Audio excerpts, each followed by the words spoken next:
Hello, everyone, and welcome to this episode of what will be the final episode of Pod Save Chocolate for 2023. I'm going to be traveling next Tuesday and next Friday, and I'm physically going to be on the road during the times when the episodes are normally scheduled, and I'm not going to have an opportunity to pre-record anything. So this is going to be the final episode for 2023, and it is going to be a review of some of the things that went on in the chocolate life and my chocolate life in 2023, and I look forward to some of the things that I'm looking forward to in 2024.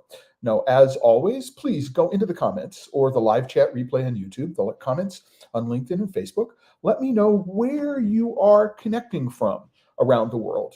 All right, so not YouTube, LinkedIn, or Facebook, but where in the world physically you're connecting from. And if you have anything that you'd like to share, a highlight in 2023 in your chocolate life, or something that you're looking forward to in 2024, by all means, please get it into the comments. I will get it up on screen and I will share it with you.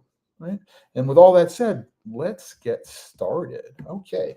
So this is the post that I created for this episode of Pod Save Chocolate. And as with every episode, there is a post. And this is the homepage. We'll just go there quickly. This is the homepage of the Chocolate Life right now. So you can go there, right? And this is live, and you can click on any of the links and all that kind of stuff, and you'll find it. But I'm pointing this out because I want to remind people that this episode of Pod Save Chocolate, like every episode of Pod Save Chocolate, is sponsored by the members of the Chocolate Life. Now, you can go here. I'm logged in, so it says account.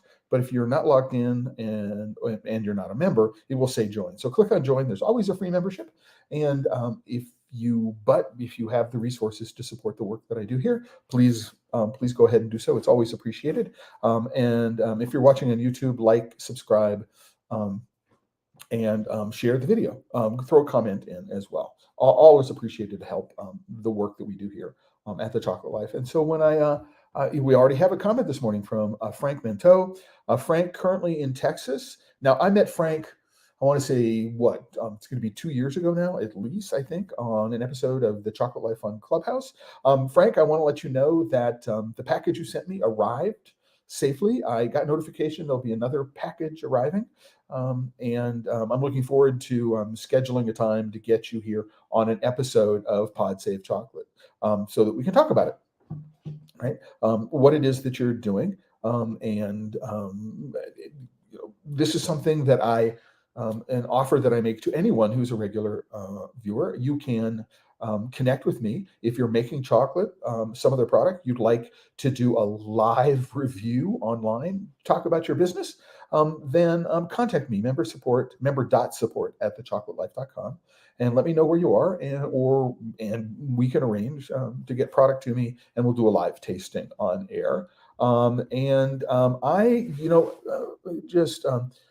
Frank, you will talk about what your schedule is when you're here in Arizona. Looking forward to that as well. I finally got my January travel schedule. I think I got my January travel schedule all ironed out. All right, but with that, let's go to this episode of Pod Save Chocolate. Now, one of the reasons why I chose this particular image, it's a picture of a marathon. And I chose it because this is sort of the way I feel about 2024, right? I am surrounded by a crowd, and each person in this crowd represents a subject or an opportunity. And it's not, there's lots of stuff in front of me, and maybe I'm blocked, and it's my goal to find a way to get to the front and to be there with the ideas that interest me. So this is going into 2024. I feel this way, and in some ways, I think this is a pretty good place to be, because I feel that there's momentum working into 2024 in a way that I didn't feel coming into 2023. And so I'm looking forward to what's going to go on in 2024. But I try to have some sort of story or personal connection related to the theme, the photograph, which I choose for the featured image for every single one of these posts. So this is a topic, as I mentioned in the post, that I have looked at on a number of times. I'm not consistent about it, right? I try to do a year-end review where I look backwards. I've done it 3 times in the last 5 years. And if you're interested in learning more about, what it is that I've talked about, right, and what my thoughts were, looking back and looking forward, there are links to 3 different episodes of the Chocolate Life Live, and just they're all Chocolate Life Live episodes where I've done this. So you can go take a look at those. I want to do a quick shout out to Mark and Yuri at Blue Spruce Chocolate, who says, good morning. Hey, welcome to everybody in Kittredge, Colorado.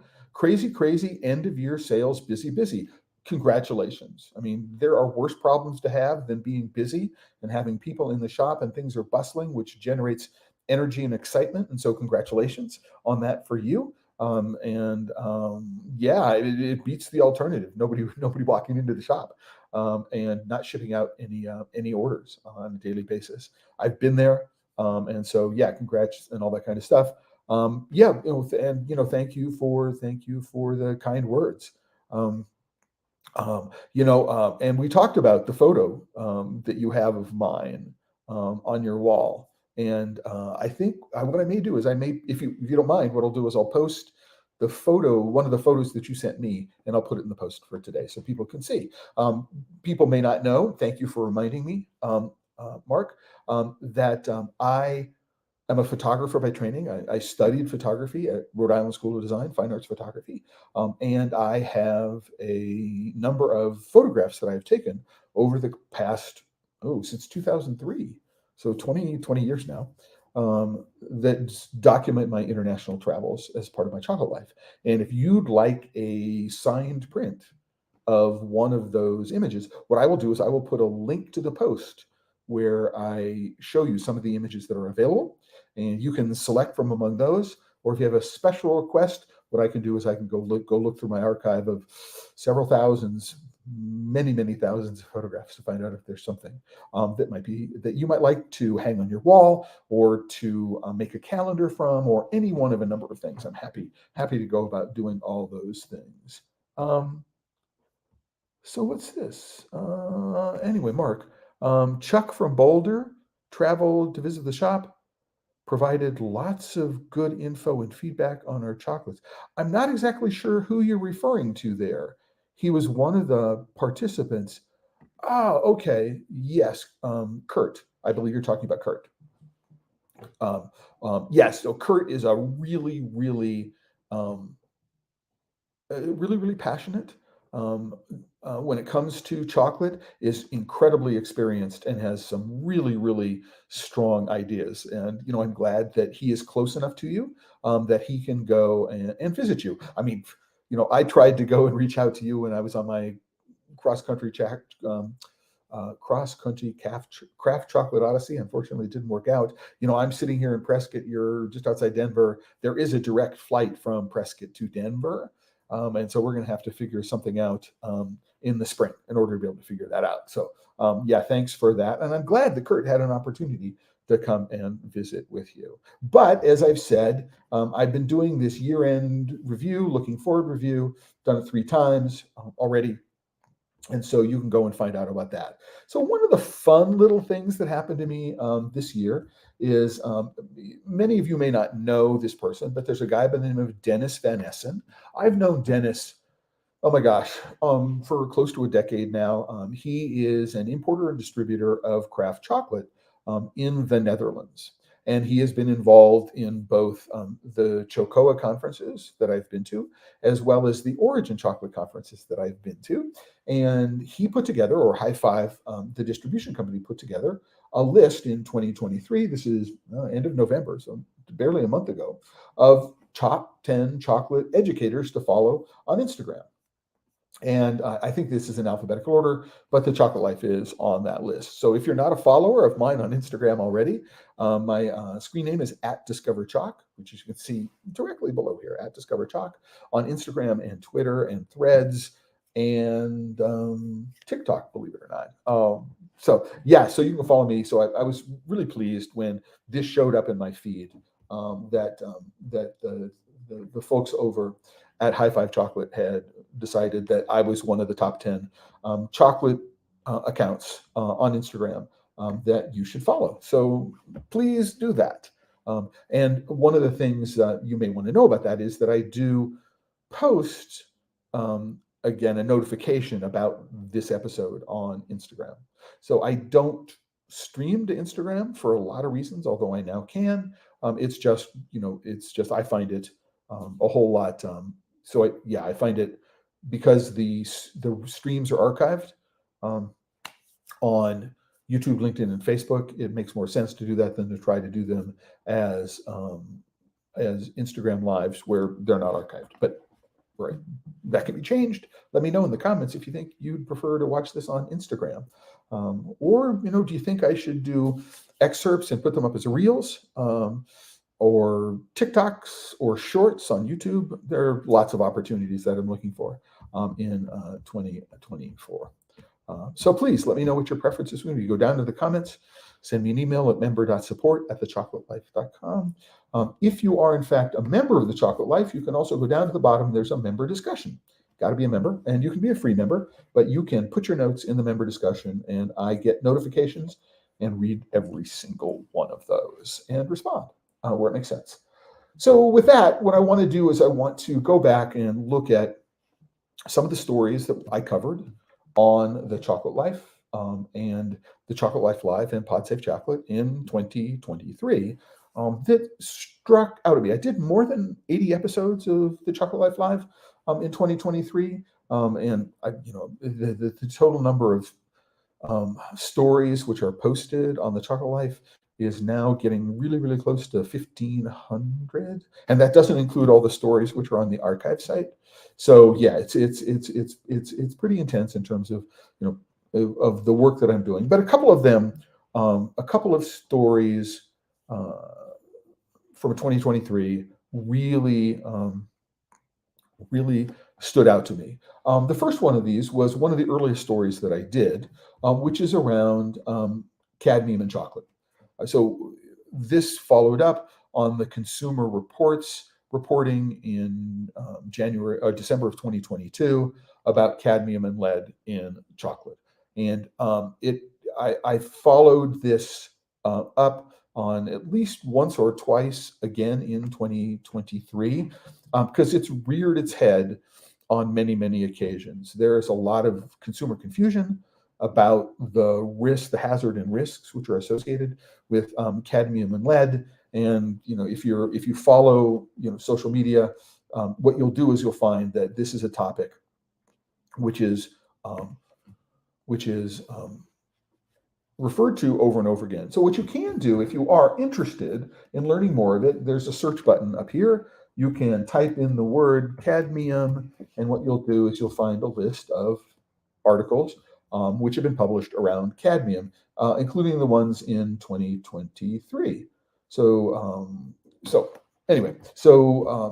this has been one of the hot topic stories for 2023 that has affected consumers globally. If you haven't been following them already, you can go and link to these stories and learn more about it. And I think that the title of this particular one, "Lead plus Cadmium plus Chocolate Does Not Have to Equal Fear," I think is really, really a sort of a prescient way of thinking about this. There are hazards and risks. We manage the hazards and risks, and it turns out that the risk from consuming lead or cadmium in chocolate, with this caveat, you are otherwise healthy. Right. So as long as you don't have some underlying condition, vitamin deficiency, mineral deficiency, some medical condition that contributes to those, then you don't have to worry about consuming lead or cadmium in chocolate, right? Because they're as a source of dietary exposure, they're very, very low on the list. So just number one from that, you can go and follow up on that. Regular followers of the Chocolate Life Live and readers of the Chocolate Life and PodSafe Chocolate will know that language is really important to me. The words we use inform our beliefs, and our beliefs inform our behaviors, and our behaviors inform our actions. And so being very, very careful about the words we use, right, is really, really important, because it guides, eventually what it is that we're going to do. And sometimes we buy into words or we use words without really understanding what some of the larger implications are. So there's this fabulous YouTube channel, Mapman is how I think of it. And they did this really interesting episode on what North meant. So we tend to use the global North versus the global South. And it turns out that there is an assumption that gets made when we use the North about it being better or more powerful, in part because it's above. So we've created this vertical hierarchy of things, and people who are on high end of the hierarchy are better or somehow different and advantaged in a way that people who are at the bottom end of the hierarchy in the South are not. And so those create some assumptions that we have. And well, they inform the way we think about things. And so one of the things that I've been working towards is a little bit more neutral language. And so I've been moving towards the idea of, and now focus on, and try to use exclusively the idea of producing countries. So a country where cocoa, coffee, some other agricultural product is produced, for which there is not a huge actual consuming culture.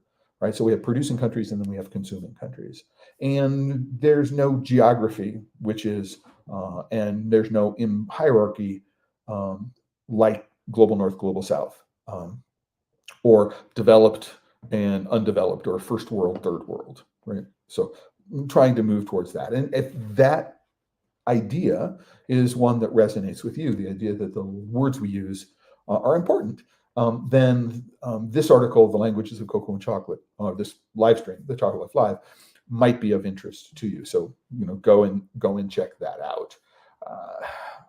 I like doing, so with this next one, I like doing interactive online tastings. Several weeks ago, isn't that long ago, I did one with Tom Rogan of Good Now Farms around the Jessica Especial. Their $35 bar, and it was a lot of fun. And I did a live tasting with Dustin Cornett around the Craft Chocolate Challenge, and that was also a lot of fun. And I did one here, and I did one. I've done several of them with Dustin. But as a chocolate critic, I started being a professional chocolate critic back in June of 2001. So it's been 22 years. Over 22 years now. And one of the first things that I needed to do was I needed to come up with a rating system. And there didn't exist any schools, any place to go and learn how to rate and review chocolate. So I needed to make it up myself.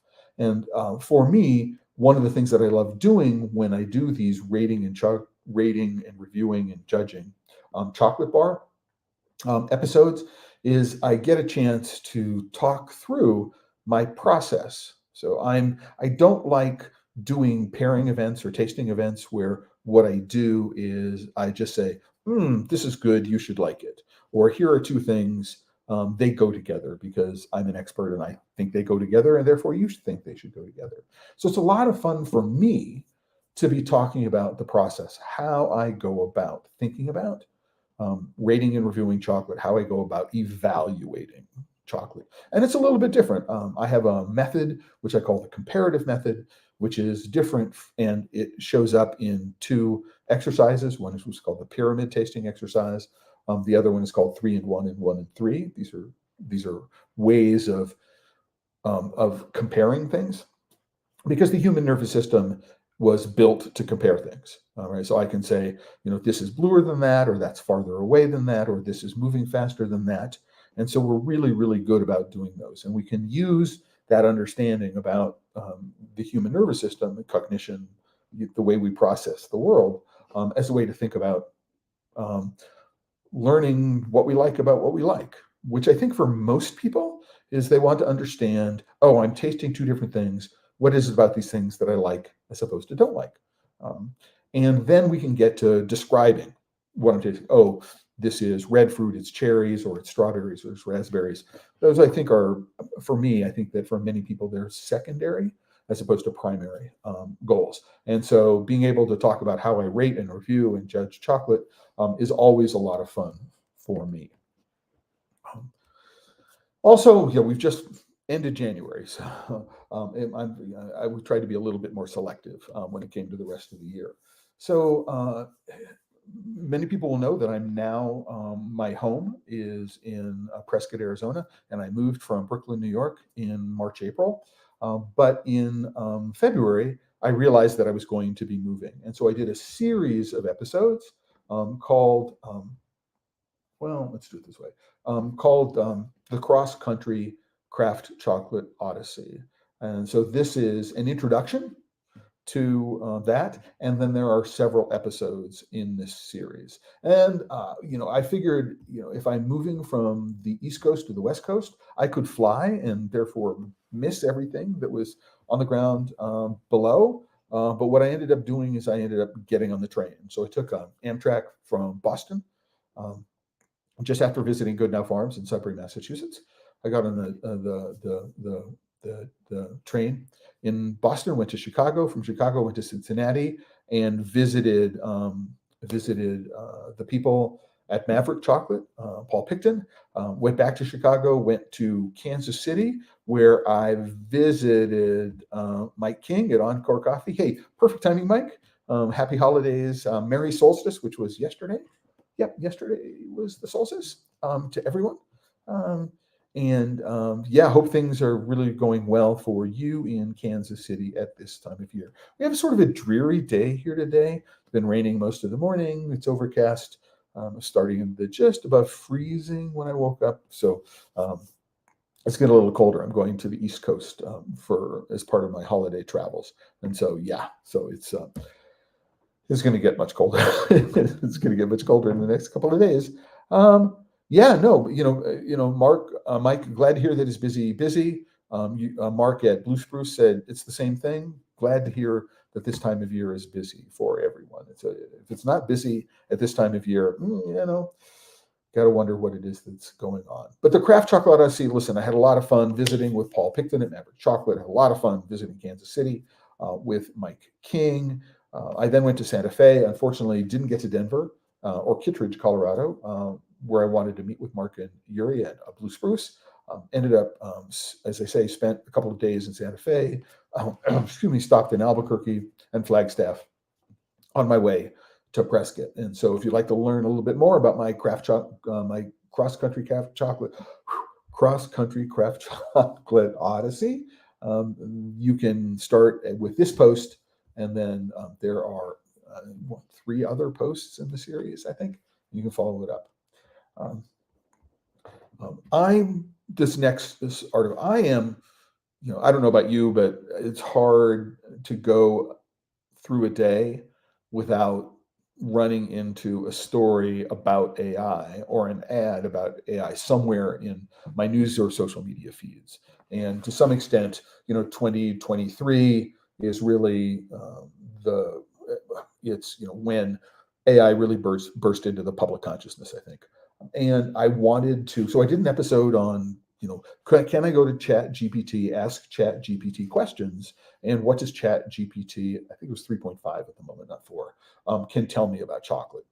And then also what it is that we might be able to do in terms, how we might be able to use AI to not just generate stories, but generate images. And I didn't spend a huge amount of time on it.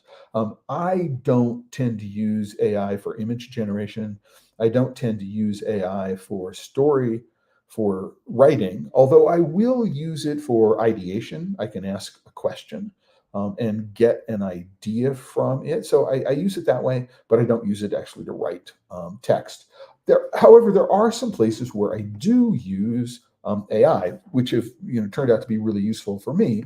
And one of those is in a service which is called summarize.tech. And what I can do is I can go and point the AI at the transcript which YouTube generates. as a part. So the captions that YouTube generates underneath, and I can get it to generate a summary. And so I have done that for a couple of episodes of Pod Save Chocolate. I don't do it for every single one. I try to do it for the ones that are more technical. So if you go to the archive pages for the Chocolate Life Live or for Pod Save Chocolate and you see this gray transcript, you'll see that it's a summary which is generated by Summarize Tech, which is an AI service that which I have found to be incredibly useful.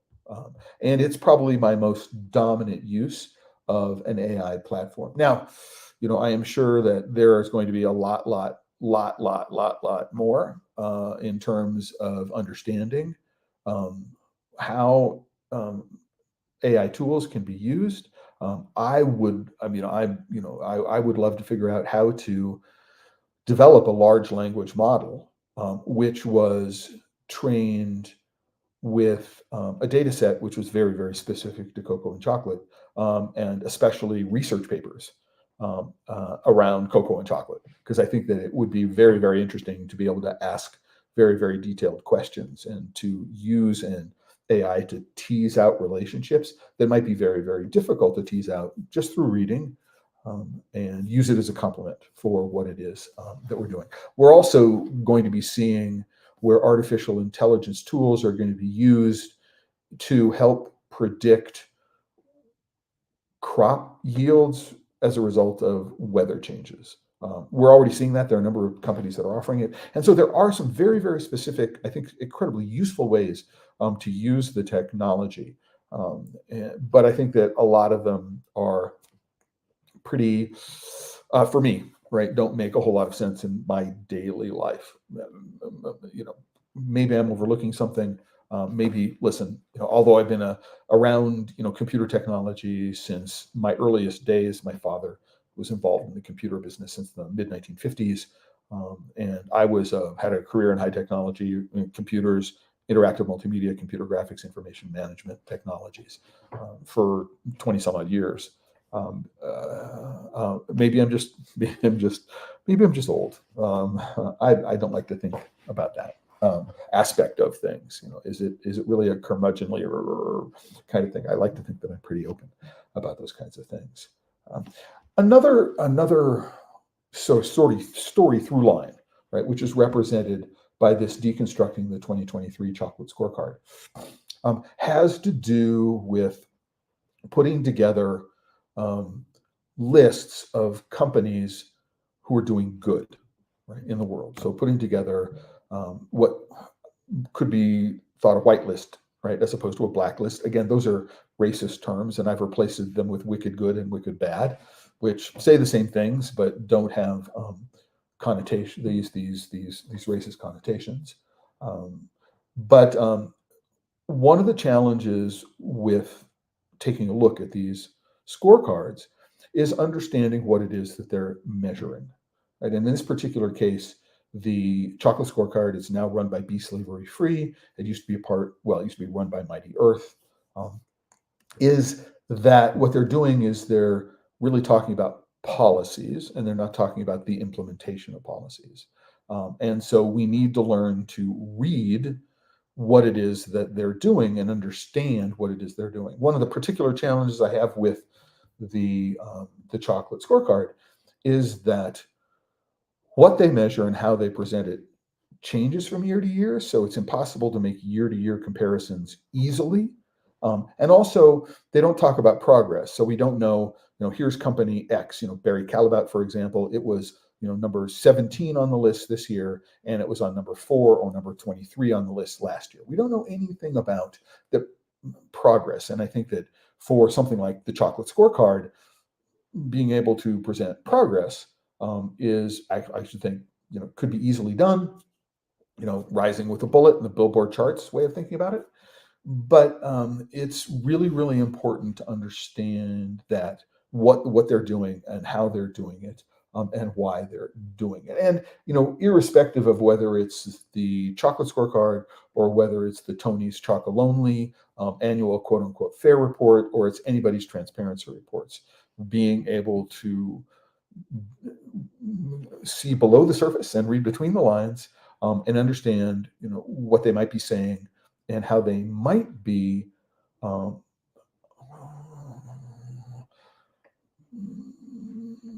spinning, or spinning the truth of what it is that they're doing. So, right, if you're interested in the concept, you can take a look at the 2023 Chocolate Scorecard issue and the other episodes that I've done. You can search for Tony's Chocolonely, and you'll find a bunch of other episodes. There might actually be, there is actually a Constructing a Fair report card, which is being done. It's not linked to here, but if you go to the archive for the Chocolate Life Live episodes, you'll find a couple of episodes where we talk about those things. So, how might you do it? I'm on a page. I just do Command F on a Mac or Control F, and I type whatever it is that I'm looking for, and you'll find it. And actually, this is a really interesting aspect of the way the browser that I'm using. So I'm using a product called Arc. And one of the things Arc has done is built into some AI search capabilities. So right now I've looked for the word challenge on the page. I can find the word challenge on the page. I could ask a question from the page itself. So I could talk about, so it will find Cocoa Diplomacy on the page, right? So, right. But if I were to search on Cocoa Diplomacy, or a term that wasn't on the page, so I have to search for a term that wasn't on the page, what it'll do is it'll actually go and generate an AI summary of what's on the page, or actually go and answer the question. So I can be on a page, ask a question about the page, and it will do that for you. And this, for me, has turned out to be a really, really interesting way of incorporating how AI works in terms of my daily routine, searching through things. I spend a lot of time searching for things, trying to understand the sense of a page, summarizing it very quickly, and understanding where in a page I may need to go in order to find specifically what I'm looking for. And so this particular browser, Arc, has been a huge benefit for me. It's a Chrome fork. So it looks like, underneath it looks like Google Chrome, but it's skinned entirely differently. One of the things that I love, and you can't see it here, but you can see it here, is that these are all of the tabs which I have created for today. So all my tabs are here, but I actually only have two browser windows open. I have a browser window open on one screen and a browser window open on the other screen, but they have identical views of all my content. And so I can I can move my attention from one screen to another screen, and I don't have to wonder about, oh my gosh, which browser window is open on which screen, because I probably have 250 browser tabs open. I use them the way most people use bookmarks. And so if you're at all interested if you're a Chrome user, you're using it, it's not on Windows, it's Macintosh only, although there will be a Windows release shortly. If you are interested in upgrading your browser experience, I can't recommend Arc as a browser over Brave, Epic, Safari, you name it, Chrome, you name it. This is, by far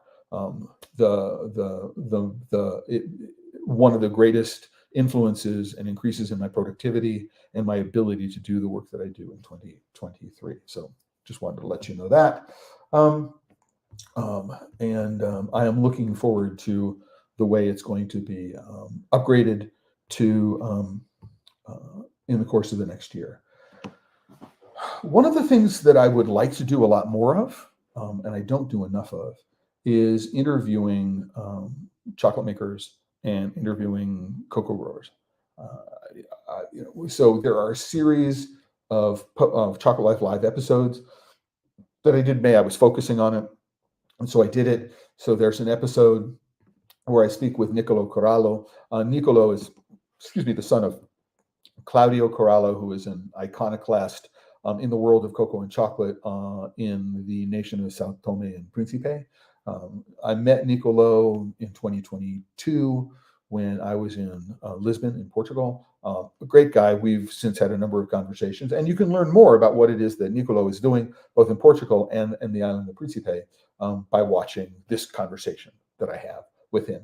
I also had an opportunity to revisit Volker Lehmann. Volker Lehmann, many people may know, is the owner of the Hacienda Tranquilidad, which is in the Itenes region of the eastern Beni province near the Brazilian border of Bolivia. His cacao in 2006 was turned into the Cru Sauvage bar by Falkland, the first modern commercial use of wild cacao, wild harvested cacao. And he is a really, really interesting character. I want to let people know that we are going to be, so Volker and I are working on a trip to Bolivia sort of October, November next year. So we're working on the itinerary. You fly into La Paz, then perhaps go down to Santa Cruz or Trinidad. Then we'll get and we'll go into the Itenes by Bauros. We may go by bus. We may go. I'm not certain exactly how we're going to do it. We may fly, depending on how things go. But have a chance to go visit the Hacienda Tranquilidad, see the wild trees, see what it is that goes on, and then go visit other areas of the Beni, so the Alto Beni, and see how the cacao there is very, very different. So if you're interested in wild cacao, you've never made a trip to a producing country, you'd like to go, or interested in all this kind of stuff, send email to member.support@thechocolateLife.com. Let us know that you're interested, and we'll keep you on the list and keep you updated about what's going on with that. Really, really, the experience that I had in 2010 traveling around Bolivia twice, once in January and once in November, are still remain just like standout experiences in my brain. I have this memory still of driving down the Bolivian equivalent of the road of death, the north out of La Paz into the South Yungas towards Coroico and Caranavi on the way to Rurrenabaque and the Beni River. And we're on this road, and we're in this bright yellow Nissan Xterra, and we're probably driving 10 kilometers an hour too fast for the road conditions. But this is something that Volker has done many, many times. And the Scorpions is like blasting at 11, to borrow a trope, on right. It's the only CD in the car, which is listening to it over and over. There's just just really, really fond memories, and he's a great guy to travel with. So right. So if that's something that interests you, let me know, and we can make it happen. I also had an opportunity in May to speak with Laila Carvajal. Laila is the founder of Cocoa Supply. Her family has been involved in cocoa in Ecuador since the time of the Pepe de Oro, back in the early 1900s. Her father started a chocolate manufacturing, a derivatives manufacturing business in Duran, which is a suburb of Guayaquil, 50 years ago in the 1970s. And Laila has taken over the business and has changed it and streamlined it and made a bunch of other changes to the ability for Cocoa Supply to work in the future. And so and there's also a collaborating partner of The Chocolate Life. So if you go up to the top of the page and you click on collabs and the arrow next to collabs, you'll see that Cocoa Supply is one of the collabs. And you can go there and, when you reach out to them, let them know that you heard about them from The Chocolate Life. I know that you, Mark, at Blue Spruce, are a big fan of their products and their service. And so I just want to thank Laila for her support over the last year. And it's a fascinating discussion about aspects of the history of cocoa in Ecuador that most people don't get a chance to do. For me, I was there in 2022. I hadn't been there since 2005. And it was my first trip to a producing country in 2003.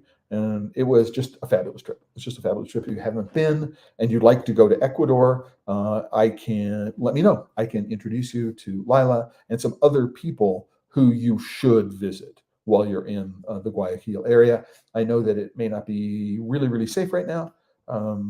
That's up to you to determine, but these people will take care of you at hosting you and showing you around what it is that they're doing. Really, really, really, really interesting group of people.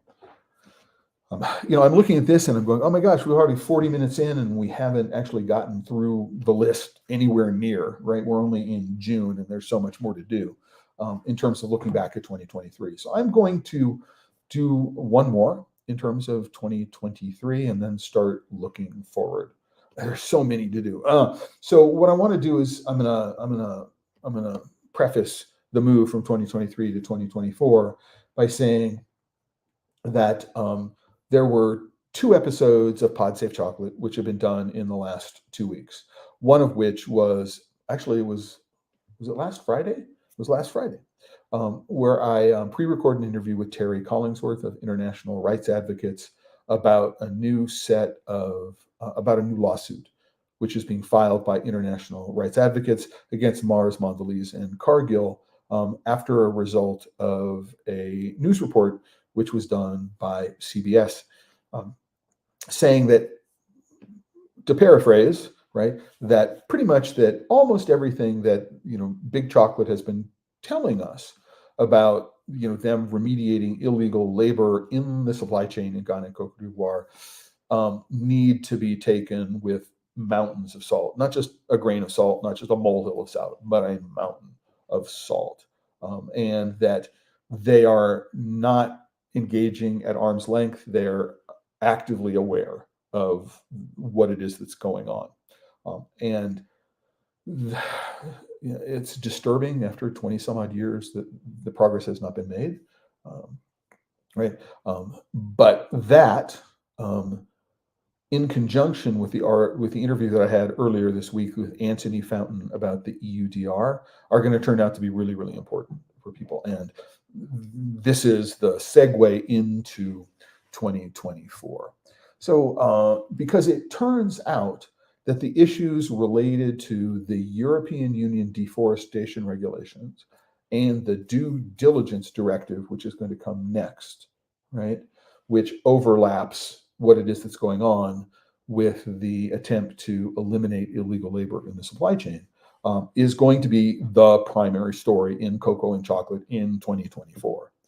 So for example, if you are a small chocolate maker, right, and you want to export to Europe, you must ensure, right, that your cocoa is compliant, no matter where in the world the cocoa comes from. It doesn't matter if it's Africa, it doesn't matter if it's the Americas, it doesn't matter if it's Southeast Asia. The cocoa that you consume must be EUDR compliant, right? So, right, if you're using timber-based paper in your packaging, right, then you must certify and you want to sell your chocolate in that packaging to the into the EU.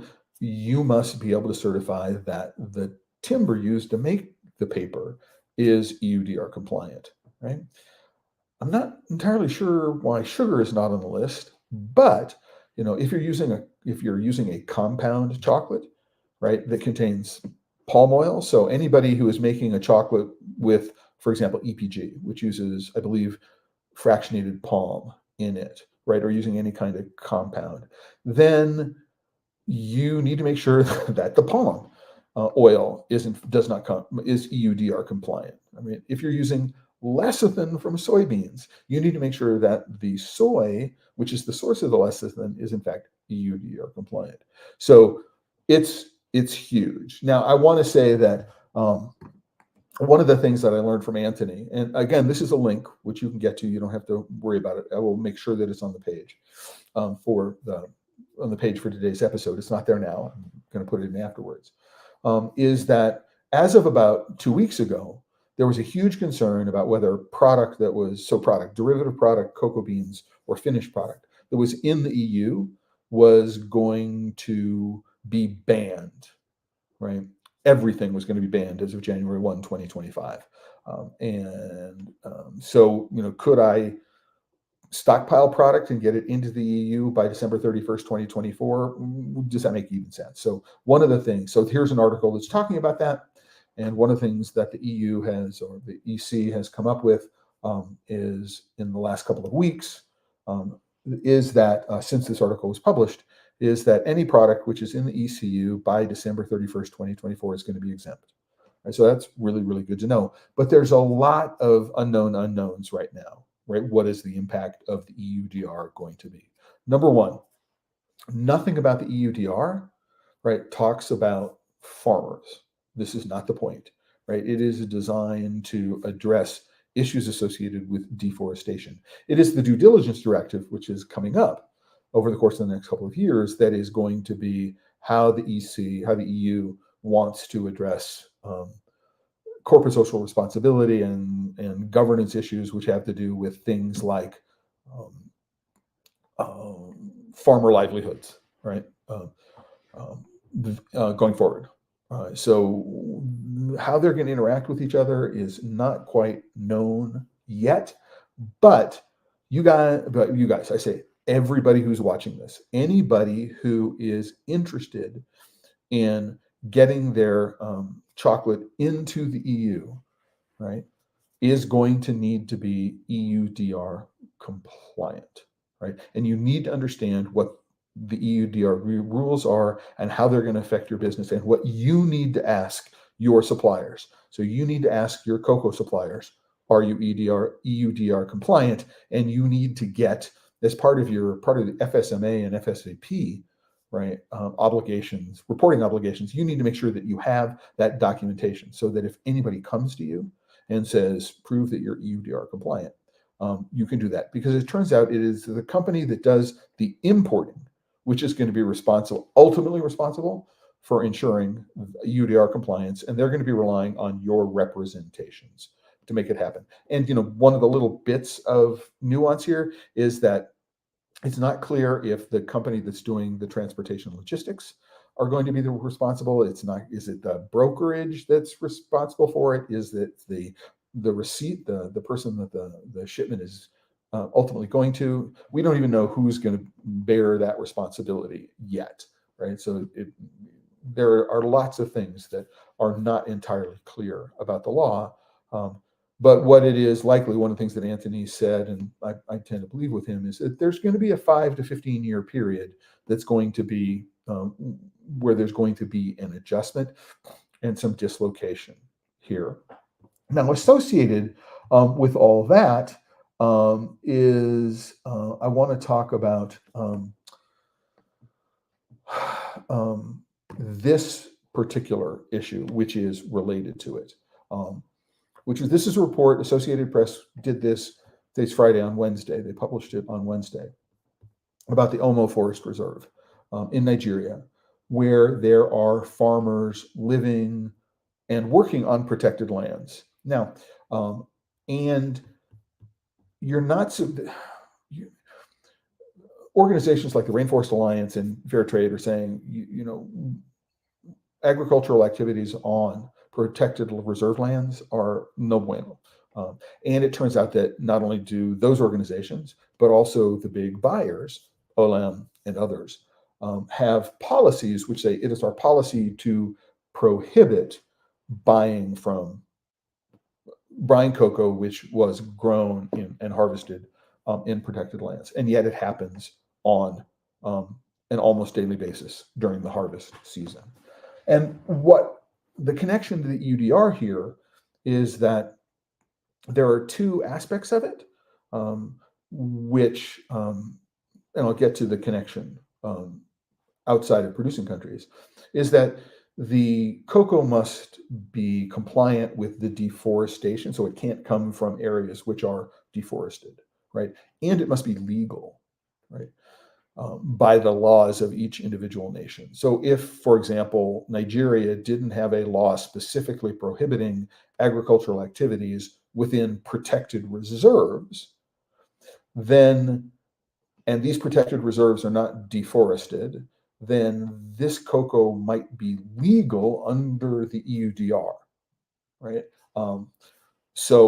But we might say, well, this work is being done in protected reserves, and all the companies that are buying it have policies against buying it. So there's this national law legal aspect to the implementation of the EUDR, which does enable each producing country to be able to have some influence around the edges of what the EUDR is doing. But what that says is that if there are no laws in the United States which either harmonize with the EUDR or provide similar kinds of protections. See, here we're looking at deforesting. We're taking down trees. Are we taking down this tree to plant cocoa? It looks like if this isn't a forest reserve, this is illegal behavior. So it's going to be a big deal. So here in the United States, what we need to worry about is we have one set of laws and the EU has another set of laws, and there's any kind of space between the two. How is it going to be used? Because how is it going to be used to take advantage of things and be able to skirt perhaps the laws, the EUDR and other regulations which are happening? And these farmers say, listen, we're just trying to feed our families, and if we can go into the forest and it's more fertile and we can get higher yields and we're not pulling down trees, then what's wrong? And unfortunately, the EUDR says nothing about compensating farmers.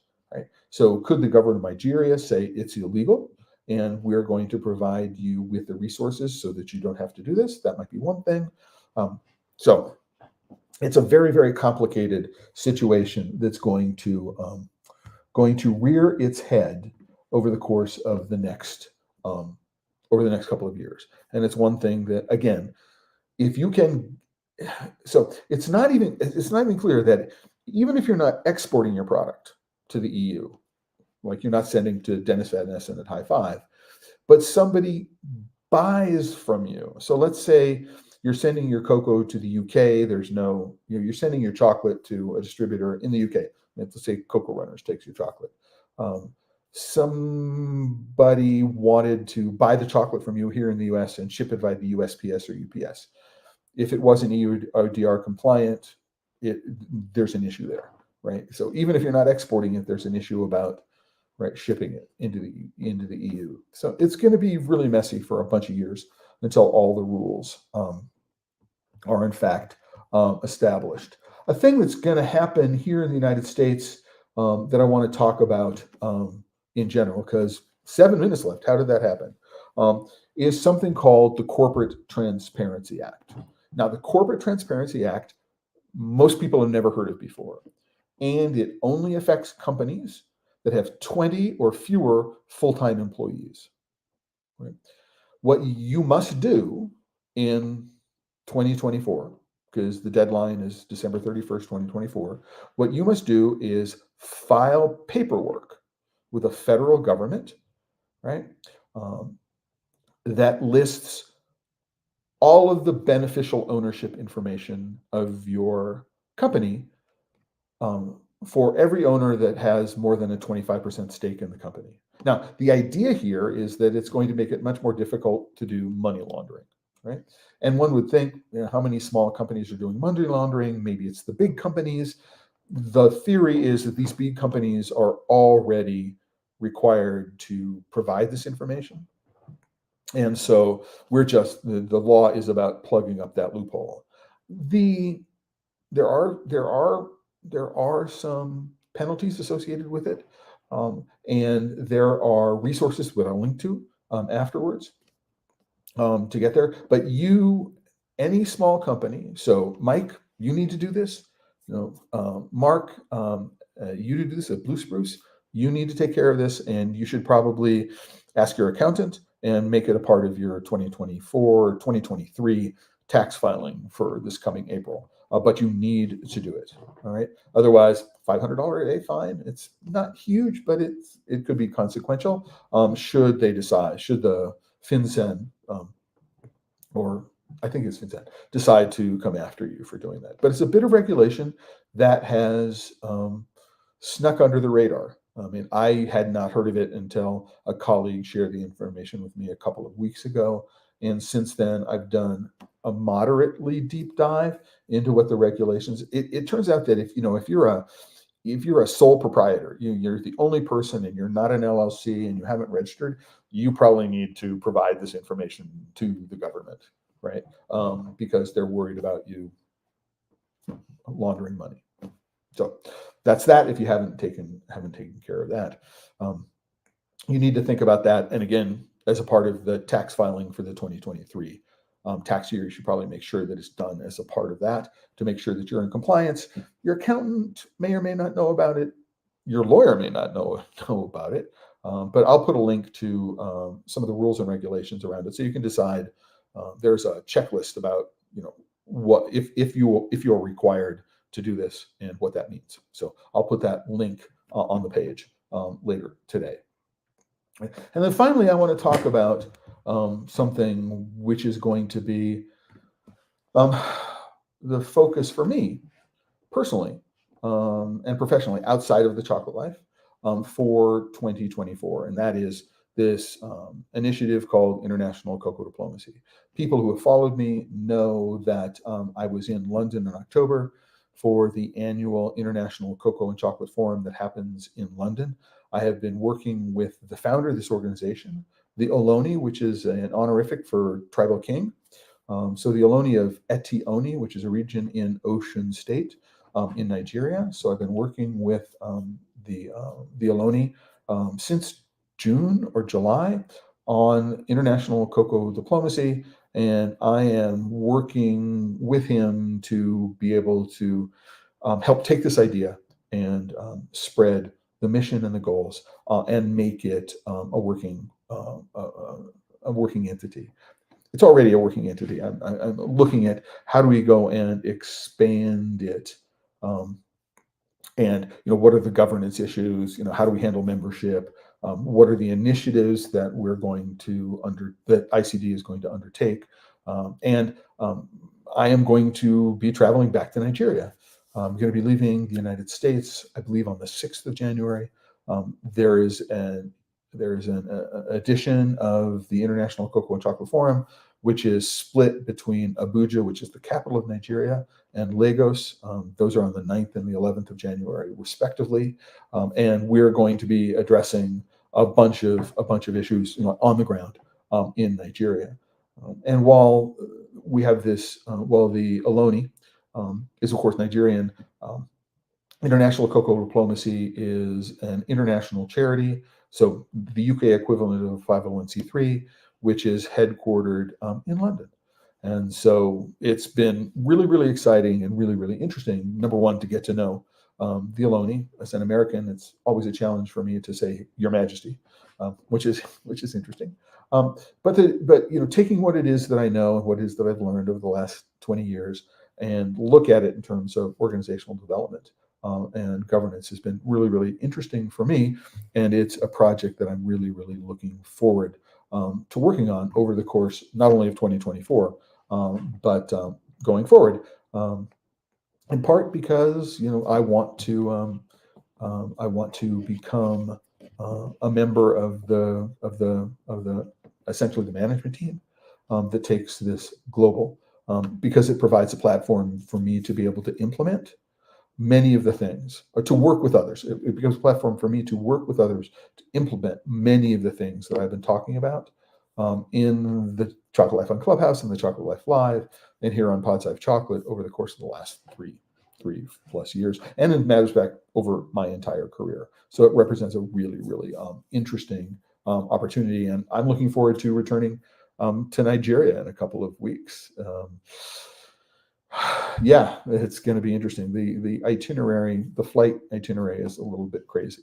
I think, yeah, I may be able to get to Togo, but it's only a connection there and there. So for some reason, that's where most of the flight itineraries connect through, is the international airport in the capital of Togo, but with not enough time to actually depart the airport and do anything in Togo while it is that I'm there. That's one of the great things I love about travel. It's one of the things that I dislike about travel is, I was in Istanbul for 12 hours during COVID, so no chance to leave the airport. And it's like, oh man, I have all this time. I would love to be able to go and visit some places and didn't have an opportunity to. But right, it's um, definitely a problem that um, yeah, there are far worse alternatives to this. I get a chance to travel, and I'm looking forward to it. And I want to give a last quick shout out to Elmer Pineda, who's with Yokoa. I believe it's Yokoa. I hope I've got your bars, Elmer. When I get back from Nigeria, I know that you're here in Honduras. Let's put together an episode of Pod Safe Chocolate. We'll do a live tasting of your chocolate here on Pod Safe Chocolate after I get back. Happy holidays, Merry Christmas to you and yours. I hope that you're also having a busy and prosperous holiday season, and I wish that for all of you. Again, before we head out, I want to say to everyone, yeah, Yohoa, not Yokoa, Yohoa chocolate. Yes, thank you, Almer, for reminding me. I'll just click that up there, Yohoa. What I want to do is remind people that this episode of Pod Safe Chocolate, as every episode of Pod Safe Chocolate, is sponsored by members of the Chocolate Life. If you're not a member, you can go to the Chocolate Life right now. This is the home page. I'm logged into my account, so it says account up here. If you're not logged in, it will say join. There's always a free membership, right? And you will get newsletters on a regular basis from me when that happens. But click and join. If you do have the resources to support the work that we do financially, of course, that's always appreciated. It is not a requirement. If you're watching this on YouTube, however, what you can do is you can go like the video, throw a comment on it so that YouTube knows that people are watching and interacting with it, and subscribe to the Pod Safe Chocolate channel on YouTube. That would be great. And share with friends. Let them know what it is. Let them know what it is that we're doing here on the Pod Safe Chocolate channel. So one of the things that I said that I would do as part of Pod Safe Chocolate was to talk about what it is that I'm going to commit to, because diplomacy is not a once-a-year thing; it's a daily thing. And if we're going to make systemic changes in the worlds of cocoa chocolate, it's something that we need to be, I think, conscious of and commit to every day. And so my commitment for all of 2024, and this is something that I spend some time almost every day on, is around this organization called International Cocoa Diplomacy. The work that I'm doing with the Ohlone, with other people who are interested in helping move the organization forward, through moderating all the panels, which I did in London and I will do in Abuja and Lagos when I get to Nigeria. This is what it is that I'm committed to over the course of 2024, is to make international cocoa diplomacy a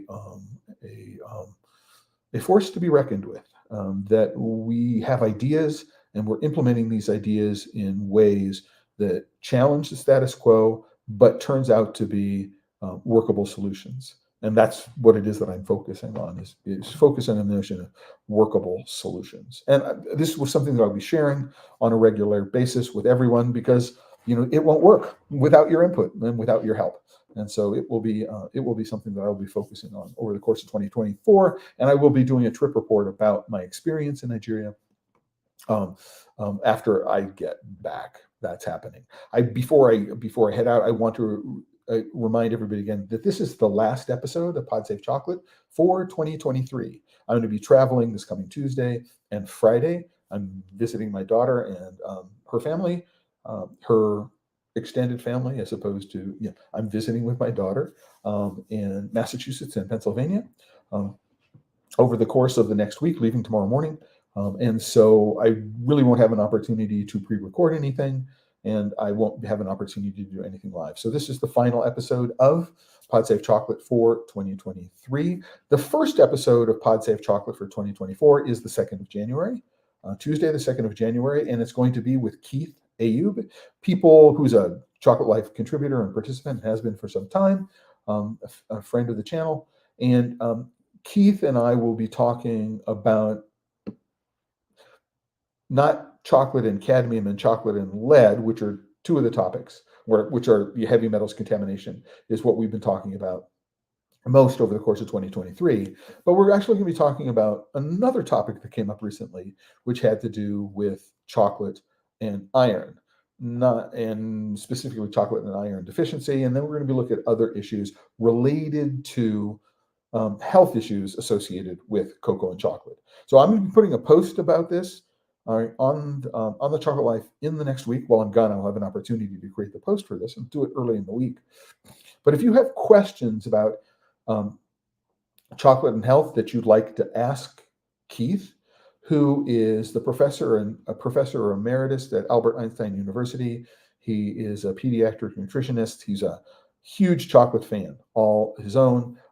That you can put those questions in the Chocolate Life on the post, so that Keith and I will have a chance to review them before we get that episode started. But it's going to be a great way to kick off the year in a positive note about chocolate and health. And I'm really, really looking forward to it. And I hope that you're going to look forward to it too. I want to say thank you very much to everybody who's made it all the way through to the end of this particular episode. Thank everybody who's supported the Chocolate Life and the Chocolate Life Live and PodSafe Chocolate, the work that we're doing here over the course of 2023 and in the future. To wish everyone a merry, happy holidays, a Chris Mahana Kwanzaa, however it is that you celebrate the solstice. Merry, merry, happy solstice to everyone. And to remind what are you doing to celebrate the holidays with chocolate towards the end of the year? Put them down in the comments. How are you planning to celebrate with chocolate?